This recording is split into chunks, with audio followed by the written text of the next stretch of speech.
Hello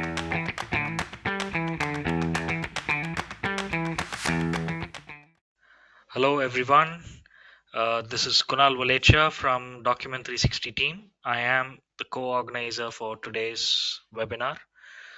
Thank you all for taking time off your busy schedules and joining us today. We've got a fantastic session lined up on the topic role of AI-powered knowledge base in customer support, and we have an expert with us with in the name of Dr. Selvaraaju Murugesan. He is the head of data science at 𝐭𝐚𝐤𝐞𝐚𝐲𝐬. uh, a little background about Selvaraju. He holds a master's and a PhD in computational mathematics from the La Trobe University in Australia. With a strong academic foundation and years of experience, Selva is all set to share his experience on how you can reduce your support ticket inflow with an AI powered knowledge base.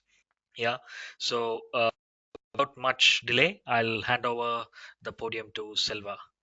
Thank you so much, and I wish you all a good morning of learning. Selva, over to you. Thank you, Kunal. Welcome everyone for this webinar on the role of AI-powered knowledge base in customer support. What I observed from the poll is most of you do not have a knowledge base to support your customer support team, and 50% of the participants here have more than 100 to 500 tickets as a ticket volume in their customer support team. It's sort of the big deal. And what really amazes me is that a lot of you provide a lot of support in terms of the email. There's a lot of effort that's required to manually respond to customer tickets over an email. So in this webinar, what we're trying to look at is um, of what's actually changing in this landscape, and then how AI is actually helping in terms of providing that a rich customer experience, especially in the customer support. So to give you an overview, we'll just start with why the support tickets have been generated and how are we actually dealing with it right at the moment, and how the new paradigm is actually shifting in terms of the role of knowledge base in shaping up this customer support for self-service. And we also look at how the future is going to be for the self-service. So let's dive in. So why do we think that a customer support ticket is being generated? So this is for a plethora of reasons, but basically it falls under three themes. So if you're working for a product company, any kind of a SaaS product company or a hardware product company, the support tickets are raised for product related issues. Sometimes some of the hardware product that we have might not work. Some of the features in any of the software product that we have does not work as it intended to be. So obviously if the product is not working, because that's the promise from the vendor, obviously we raise support ticket either through an email or through a phone call. That's the predominant kind of a theme in terms of raising a support ticket. Then if you're working for a service industry in a healthcare or any kind of a frontline services industry, hospitality or tourism, or even providing any kind of a professional or consulting services, there are frontline staff who are actually delivering services on your company's behalf or in your agency's behalf. So if there is any concerns about any of the services, for example, the service quality doesn't meet the service standards, obviously your customers are going to be happy. So obviously they will raise customer support ticket. Usually this happens through a phone call or an email. And the third category, which actually caters to both the software product, hardware product, and also the service industry, is when you look for new information and you're not able to find it. And this is very prominent in many of the companies across the globe. For example, even people call for opening and closing times of a shop. And if that information is not present in your website, obviously you will get a support ticket. So that's the nature of the support ticket. And the most important thing is understanding why those support tickets are being generated, because it actually helps us to actually provide a right set of solution. And As I clearly mentioned, if you're having any issues with the product feature doesn't work as it intended. And most importantly, some of the customers, when you give a new product, either a hardware product or a software product, they try to use by themselves, given if they, in this modern world there is a lot of UX that's been pioneered with the intuitive design, but still a lot of people struggle with using your product features. So if they don't know how to use it, then they obviously raise a support ticket. And the other main important problem we see from the customer support team is that whenever there's a problem that the customer actually encountered, they definitely want to troubleshoot the problem because they just want to solve the problem, because they could not able to deliver the task or the job to be done. So they want to troubleshoot the problem. And if they can't find any kind of a user manual or any kind of product documentation available online, obviously they will raise a support ticket. And let's look at how traditionally we dealt with this in the most of this support ticket.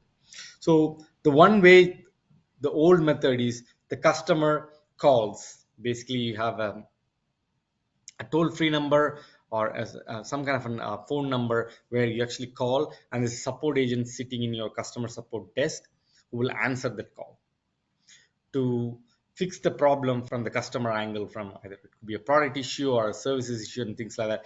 And the support agent has a lot of assets, internal assets, to use to answer the customer questions.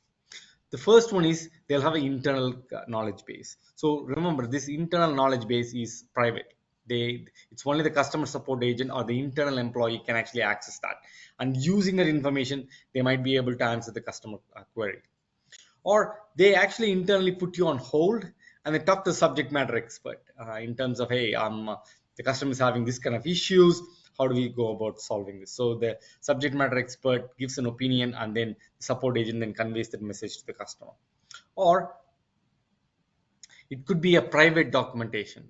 When I say private documentation, these are some of those documentation that's not even used by many stakeholders. It's only with the limited access, and if the support agent can actually access that, they actually use the private docs to answer the question for any very specific issues related to a product or the service. This is the traditional method.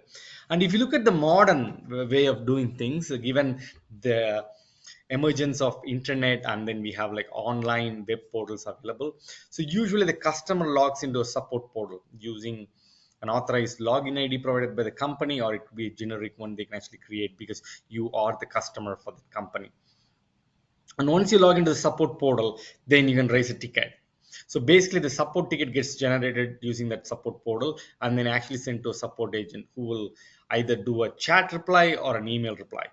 Okay, they can do a live chat as well through that support portal. There are plethora of products in the market in terms of the customer experience, and you can actually use any vendors to support that.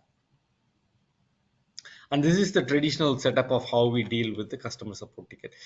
Just remember that when you get a support ticket, if you work in the customer support, you always know that there are always repetitive questions, and most of the support agents spend time answering the same question for different customers. Okay, so that's the pattern. In fact, if you apply the Pareto rule, 80% of the queries are exactly the same queries from different customers. But the 20% of the queries, they fall on a complex query bucket where you need to have some kind of a explanation or more interrogative approach to actually answer that complex question. Okay, so that's the nature of the support game. And if you look at the support operation, the 80% of the queries are repetitive, and 80% of your support agent will actually answer those kind of questions. Okay, it's all very repetitive in nature, and for that, the repetitive question, the response time is very quicker because you're repeating the same thing over and over again, which is fine. When you look at the complex queries, where that's where the customer satisfaction gets measured, because these are the highly frustrated customers who are actually knocking your door for complex issues. And if you put them on hold for a longer period of time, longer waiting time, they are not happy. The customer satisfaction goes down when you do the NPS survey or your CSAT survey. It's very important. And the other problem with your support operation is, if something happens in your product, something wrong with the product, or you do a release in your product, or if the frontline staff is not working, or there's a strike going on, so obviously the peak demand, you need to rapidly scale your customer support agent, which is not practically possible. Okay, you can't have infinite resources to hire at a short span of time to actually do that. And the next category is, sometimes there's a sudden demand because of the rare events that's happening in the community. For example, if you're sitting in an insurance front desk, customer support desk, there's a storm or some kind of a natural calamity that actually happened, then you see a sudden surge in customer support tickets being raised. So these actually affects and constrains this customer support team. And because you have the service level agreement with the customer, it puts a lot more pressure on the customer support team. So first is, if your resolution time is not meeting the expectation, your customer satisfaction goes down. For any kind of a critical high priority issues, you got to solve within the applicable standard in the software industry is 1 day. Okay, you have to, if there's a security vulnerability or something like that, you got to fix that within a day. And that's so resolution times takes a toll on customer satisfaction. And there are other internal KPIs you have within your customer support team. For example, time to respond. How long does it take for a support agent to actually respond to that customer to resolve his problem, their problem? So those are internal KPIs. Time to respond is a very critical factor. And then most importantly, did we actually go back and fix the issues for the customer? Sometimes we actually acknowledge that the problem actually exists, and sometimes we come back after that. And there are a lot of KPIs around that to game the system. But having said that, the most important thing is, have we actually fixed the problem for the customer? So that's one of the key KPI for an internal team, especially for the customer support team. And then the other KPI is great. So this fixing time to respond is great, but can we actually fix the content where we get the rich information from to solve the customer problem? Have we updated the content? How much content have we updated over a period of time? So those are the internal KPIs for the customer support team to actually look into. And if you look at the business metrics, um, given that most of us are from customer support background and teams, obviously the customer support is always looked as cost center for a company. Because you spend money, you respond to the customer. There's no real value add that a lot of people see, but that's actually a false statement.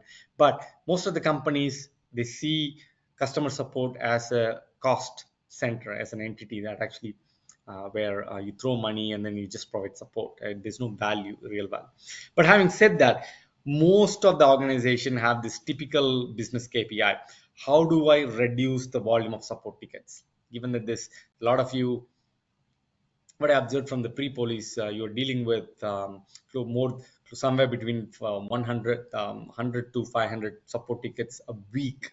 Okay, and for a month it's about 2,000. That's a huge volume of support ticket, and you need to have at least 10 to 15 support engineers dealing with that kind of a support volume. Okay, and again, I'm talking about the peak volume, the peak demand as well, and you need to scale. So there's a lot of resources, and the support agents are actually tied up doing repetitive work.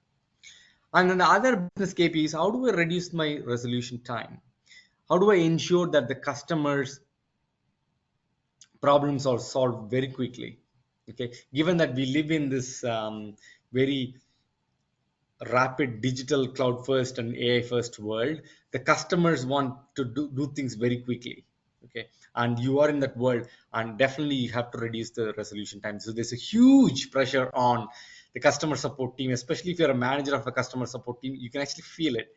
You have to reduce the support resolution time. So And then the third KPI, the business metrics you want to track is great. So the reduction of support ticket and the reduction of resolution time is more outcome focused for the customer. We also have internal KPIs. How do I ensure my agent productivity is higher? Okay.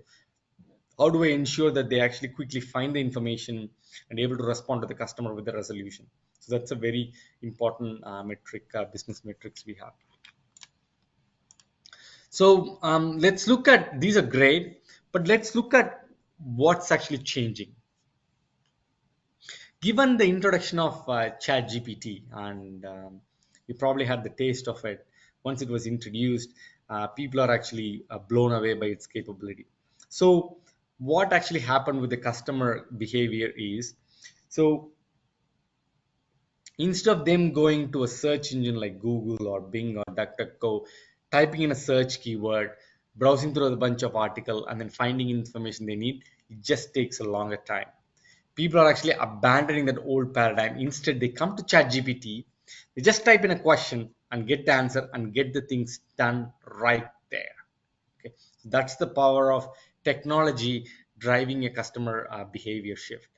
And thanks to Instagram, thanks to Twitter, people can no longer read more than 140 characters. And thanks to shorts and reels and other short media video microblogging platforms, where people no longer wants to watch videos more than 30 seconds, so they want shots and reels and things like that. And so that customer behavior puts the pressure on the customer support team, because your customer has a similar expectation from your product and services basically, and that's a huge pressure for a customer support team. So how do we solve this problem?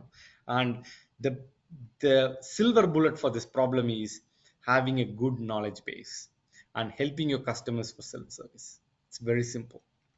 And what's the role of knowledge base here? It's an information repository for your customers to find all the information they need in one single platform. Okay. The reason I say it's a one single platform, because I've also observed in many industries that you'll have a public knowledge base that's for your customers, and you have a private knowledge base that's for your agents, and both the information are not in sync. Okay, and because of that, the customers actually call the customer support agent because they have access to the privileged information. I think that's fundamentally a flawed approach. You need to have one knowledge base where you have some kind of a mixed access, but the information is exactly the same. Some of the information, internal information, you can't put it out, but your technical writers or your customer support agent can actually access that in the same platform. So you need to have a mixed access. And more importantly, it's not the technical writers who contribute to the knowledge base, it's also the customer support agent contributing to the updating the old articles with the relevant information based on the customer feedback. And the fundamental important piece for a knowledge base is self-service. If you have all the information online and you make that information available across your product, inside your app, inside your services, inside your front desk, maybe you can have scan a QR code, they can log into a particular app to get the access information, so that your customers can actually self-serve. So that's the trend that the new generation is probably like wanting. And how do we do that in terms of the information discovery? It's not about having a knowledge base and then people remember the URL of the doc site. Definitely not. That's not going to happen. Nobody remembers the URL of your documentation site. So they always go into a search engine and type in a keyword. Hey, how do I fix this? Plus your product name or a service name, and then the Google list the searches. So it's very important that your knowledge base has some SEO friendly features, so that all the knowledge articles are actually indexed by Google or any kind of search engine out there in the market, so that when they type in the right set of keywords, your knowledge base article stays on the top. And then they click on it and they come to your documentation site and then read the information. So it's extremely important for the information recovery, doing the SEO for your documentation site. And then, of course, they can actually land on a documentation site by typing in the URL. And sometimes you also provide links on multiple artifacts in your product and the services, where you can actually click on and then land on a documentation site, which is a very dedicated kind of a help site. Okay, and the third important aspect, which is what the millennials and most of the Gen Z customers want, is in-app help. So if you click on a product or a service, the help should be within that platform. Okay, you don't have to go out of the platform into a website or a web browser. You find the information and you log back into your product. So the experience is very seamless in in-app help, and that's the new trend we are actually seeing in the market these days. And what's the key importance of self-service? So you're basically enabling your customers to be a lot more independent, and there's no waiting in line. As I said in the earlier traditional paradigm, you have to call and they put you on hold and you wait for longer hours and to get a resolution for a particular query. And that is not happening in self-service. Self-service, you empower your customers to solve the troubleshoot the problem by themselves, so that they can actually do things quickly. It's more about doing task and doing the getting the outcomes done for the customer. So that's a lot more importance in the age of self-service. And how do we enable this self-service? The first and fundamental important thing is, if you're in a customer support and if you're using any kind of customer experience tool, using live chat, and you need to build a comprehensive information repository. That's your knowledge base. When I say comprehensive information repository, it has to include, let's say you are from software product industry, you need to have feature documentation, you need to have getting started tutorials, you need to have some kind of a troubleshooting guides with some of the issues that the product might have in terms of the production issues and stuff like that. So it has to be very comprehensive. If you are in a service industry, so make sure you actually have a lot of standard operating procedures, your service delivery standards, your service blueprint, and most importantly, any kind of compliance and regulatory requirements that you have to do, along with some reporting metrics as well. So it has to be completely comprehensive, and most importantly, it has to be written on the customer language. It can't be written from the company on telling what we do, because we have to look it from the customer lens, and then make sure the information that's in the knowledge base is curated, tailoring to the customers.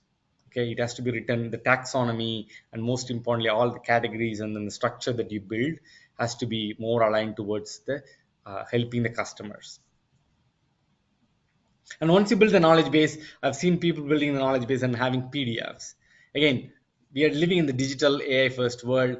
At the moment, customers demand your knowledge base to be present in any device, any format, anytime, all the time. It has to be there. And they can actually access through iPad or a mobile phone or through a desktop computer. It could be on any device, but and then they could request things in a PDF format, or it could be a HTML, or it could be a most of a simple in-app kind of help that shows up very contextually. So it's the demand of a knowledge base vendor to provide that. And most importantly, when you build a knowledge base, you have to optimize your content distribution. Extremely important. It's just not having your documentation in your website is good enough. It has to be ensure that the content actually flows into multiple channels of distribution. It could be a PDF, or it could flow into a social media, or it could be going into some kind of an in-app where the content is a lot more tailored and modular. And most importantly, when you build the knowledge base, it has to help customers. That's the fundamental objective of building a knowledge base for self-service. So we already seen why the support tickets are being generated. And most importantly, we have actually laid the foundation for why we have to build a comprehensive knowledge base for self-service to reduce your customer support ticket volume. Let's look at some of what are the high level features that the knowledge base should actually possess. So these are from the platform or vendor you choose, but most importantly, if you're from the customer support ticket support team, these are some of the essential features that a knowledge base tool should provide. The first most important thing is content creation have to be quick. So you have to reduce the time to value in terms of producing the documentation and then ensuring that that same content is being consumed by your customers. So you have to reduce that time to value. And to reduce the time to value, one of the key criteria you have to do is you have to create the content very quickly. Okay, so to give you a perfect example, let's say you have some kind of a troubleshooting idea actually put together, and if you have an internal process of how to put together a troubleshooting guide, so you will have your meeting with your stakeholders and the technical writers draft, and somebody peer reviews the content and then gets loaded into your documentation or your knowledge base or your documentation site. This takes time, but how do you do it very quickly? If you're a customer support agent who found a lot of inaccuracy with the existing article, you should be empowered to edit that content very quickly so that the next query or the next customers can actually self-serve with the new and updated accurate content. So that's extremely important. And the second feature they have to support is content sharing. it, they should make it easy for any kind of customer support agent to share the any kind of knowledge base article in different format and different forms and through different channels. Extremely important.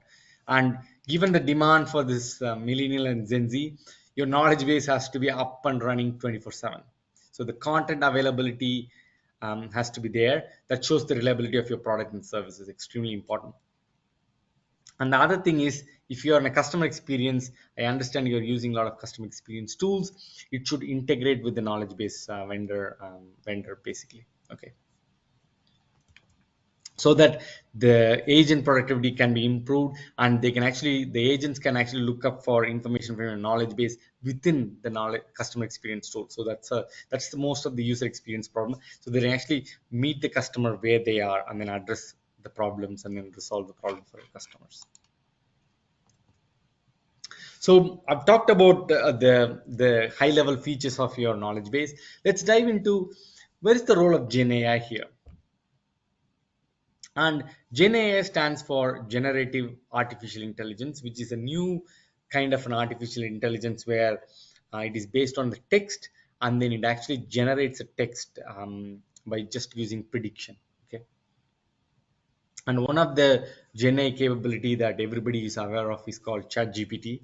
And you also have Claude, Anthropic, and Perplexity, and things like there's a lot of vendors out there who actually use Gen AI capability for helping you with AI assisted search right now. And let's look at how we actually tap into Gen AI capabilities. The first thing is I've talked about content creation. You should be able to create the content very quickly. Using Gen AI, you can actually create an article outline or create an entire article from a recorded video or something very quickly. And if your customer support agents already resolved a support ticket and you have all your solutions in your conversation threads, the Gen AI can actually generate an article for that particular resolution, which is extremely important. When you look at the scale, I think as a customer in this customer support team, we are actually seeing thousands of queries every single day, and they could be different flavors, different genres. And imagine your support agent is actually creating a new knowledge, and it is actually tied into your customer support tool. You have to liberate that knowledge and then put it into your knowledge base so that it can be democratized. And the most important capability of a Gen AI tool is able to create an article from the resolved support ticket with the new knowledge. Extremely important. And the other problem we have is when a technical writer writes, it's in a different tone, different language. But if you're a support engineer, you write in a different language and different tone because they are from the different teams, they have different skill set. You have to use Gen AI to actually normalize every single knowledge base article for consistency, tone consistency, and brand guidelines so that when the customer reads it, they feel like it's not being written by different people. It's all coming from one company. Okay, extremely important for your brand value of your company and what you stand for. And the other aspect I've seen importantly with the GenAI capabilities, using consistent glossary terms. So if you go back to your knowledge base and then if you read many articles, you will see a lot of terms that being used synonymously. Let me give an example. I've seen in my experience where people actually use the term client, customer, user, audience, stakeholders synonymously. And these are 5 different terms, by the way, and meaning the one and the same, but they're actually used in a different article in different settings synonymously. This actually confuses your end customer. Is there a different definition for each of those terms? I just do not know, but there could be, depending upon the industry that you work in. So you have to use the glossary terms consistently so that the customer education is actually happening through your knowledge base. So extremely important. Um, so so that's on the content creation. Let's come back to content sharing. You see the trend these days when you go and land on any kind of knowledge base or a documentation site, you don't see a search bar. Instead, you see a chat bot. Okay. And using the chat bot, you can actually have conversation with the underlying documentation on your knowledge base. That's extremely important. And that's exactly where the technology is shifting. And that's where most of the customers are actually latched into, given the tech savvy, digital first, and AI first customers. And most importantly, I talked about the customer behavior. They really, the chatbot is able to, if it's able to produce accurate response to the customer query, they they feel satisfied, and they're able to troubleshoot the issues, or they're able to find new information using the chatbot, and it actually increases the customer satisfaction. Once the customer satisfaction is increased, then they actually get retained using the product, which means that there's consistent usage and value delivery from your product. Okay. And that actually helps you to drive the revenue and things like that, mostly the business metrics. And with the content sharing, when you have Gen AI, your customers, your end customers, can actually accomplish the talks very quickly. And you can also automate a lot of workflows using Gen AI capabilities, using a lot of workflow automation, using defined policies and prompt engineering as well. And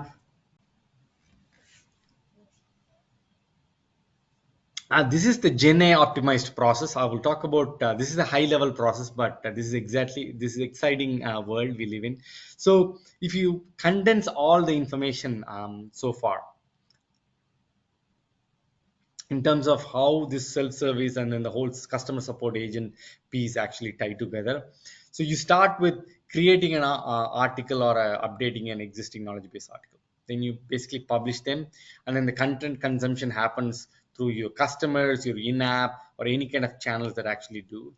And you also get a feedback through 3 different sources. The first one is your customer support team. Whenever they get a customer support ticket, either it could be a product bug or a troubleshooting issue, or there's no information available, obviously that feedback is fed to your technical writers, and then using that information you update an article or you create a new knowledge article. And the second important thing is, even the customers leave feedback on your existing knowledge base article. Okay, so that is also taken into account, and they are coming from other channels as well. For example, your GTM team, your customer support, customer success team, your internal other stakeholders, your partners, they obviously give a lot of feedback, and then that has to be channeled, and that has to be cohesively compiled and curated. Then you update the existing article and you publish, so that your knowledge base is always current and up to date. Excuse me. And this is the usual process. And guess what? If you have Gen A capability in a knowledge base, you can actually automate all this thing end to end. In terms of article creation and updation, if you have a Gen AI capability whereby you can actually create an outline quickly or enrich an existing content very quickly, then bingo, you have a winner. You can actually create a lot of articles in a very quick manner. And if your Gen AI capability is able to listen to all your feedback channels and automatically create a new knowledge or update an article, and that's a very good for customer satisfaction. There's always a human in the loop element. You are the ones who actually approve, and most importantly, you need to have a good approval process where the technical writers can also act as an editor in reviewing some of the content produced by Gen AI. And what are the benefits that you can actually reap? This is a very proactive approach to customer service. Just imagine somebody log their customer support ticket, and you said you will probably resolve that within 5 days. You send them an email, and they log back after 3 days, and you proactively send a notification into the chatbot saying that, by the way, we actually found a problem, this is the fix, and we already applied the fix, or you actually send an article for them to actually self-service. That actually opens up a lot of avenue for satisfying your customers, elevating their experience with your product. And the other benefit of having a GenAI capability on your documentation side is customer education is happening. So you are actually educating them on your business terms, your business processes, your standard operating procedures, and all your product capabilities. So the customer education is happening. So the GenAI actually helps them to learn the product and then accumulate a lot of knowledge about the product. Another one is, if you have a chatbot on top of your documentation, it makes them to interact with your documentation and indulge and have a lot more conversation with your knowledge base in a more natural language way. And that's what most of the customers are actually accustomed to, which is fantastic. And this all leads to increased customer satisfaction. So let's dive into a quick demo, and then whereby I actually show you some of the capabilities of uh, Document 360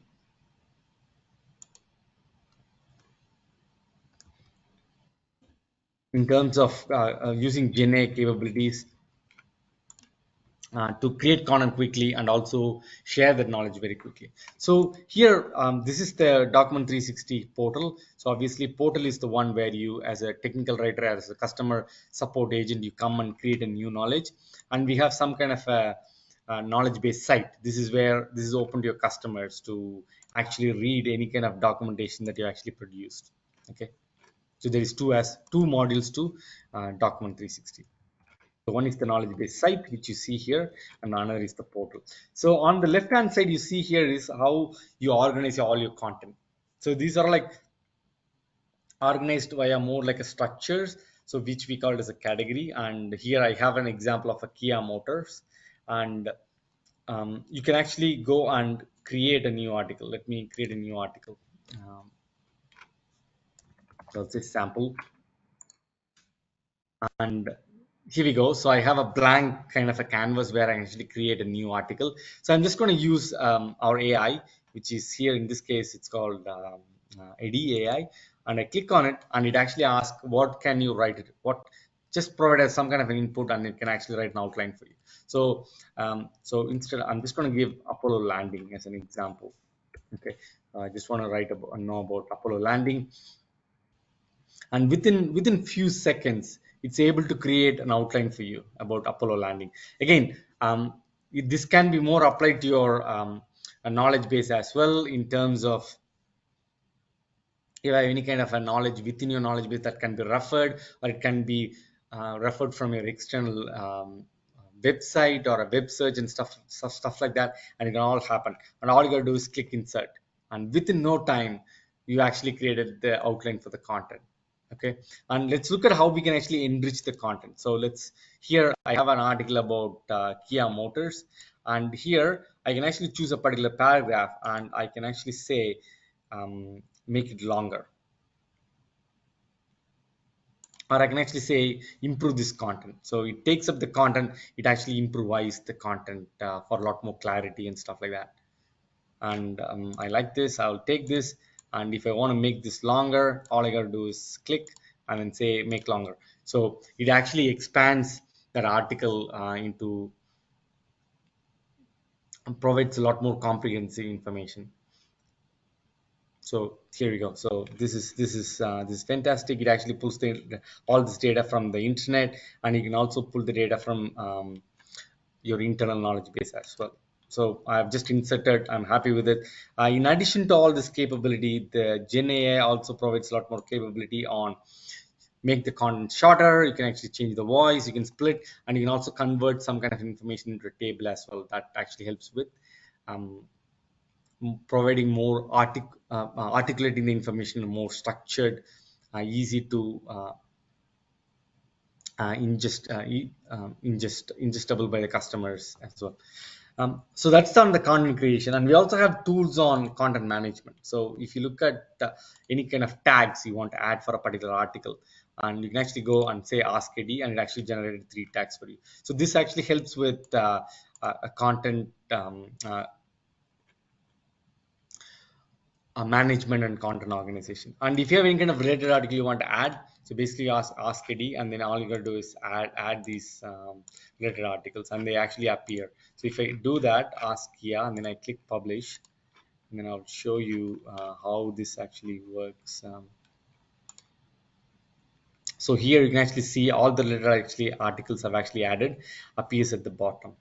Okay, here I added tags, so it helps with the content management, and all the related articles are actually added. It actually shows up here, so it helps with the customer education. And let me talk about the most exciting feature in terms of the content consumption. So that's Ask AD, by the way. Okay, and here is Ask AD AI. So this is actually our knowledge base site for our own documentation, Document 360. So if I type how do I insert glossary terms into an article? Okay, so here I asked a question, and then I type ask it. So immediately you can actually see it's trying to answer, provide an accurate response to my question. Okay, so it's actually reading through my entire knowledge base and actually curating this content using GenAI. Right now, it's actually showing 2 ways of doing things. And the most important thing here is it actually pulls all these things from 4 sources, so you have more of a trustworthiness in terms of pulling this article. And most of the content comes from this article called insert glossary term into an article, which is fantastic, and that's the question I actually asked. So this is the more advanced capability in terms of helping your customers to actually self-serve. And this could be a very simple question as well: what is the size of icon? So instead of asking a how question, right now I'm asking more of a what question. So here we go. So it's able to answer that question very quickly. Okay. Um, and you can actually refer that. Let me go into a search and then type favicon um, size. And here we go. So there's an article that says customized site, and it was written as a pro tip. So here, so remember, if a customer wants to find, they have to type in that search keyword favicon size, and they have to browse through and then find this pro tip. But instead, I actually asked the question in using this ask ID. Okay, here instead of asking that, I say what is the size of favicon? Is the size of favicon? This is the power of Gen AI in terms of providing that rich customer experience.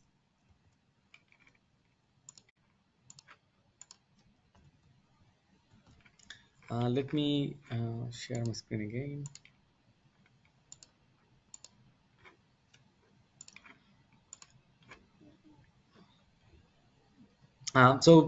Look, we have a lot of customer success stories to tell.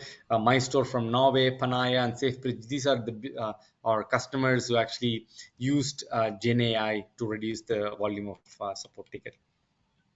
And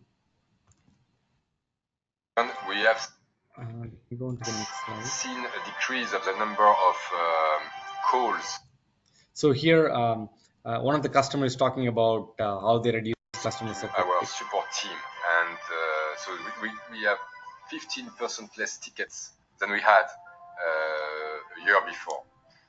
So I would say a large part of this 15% less tickets is due to better documentation.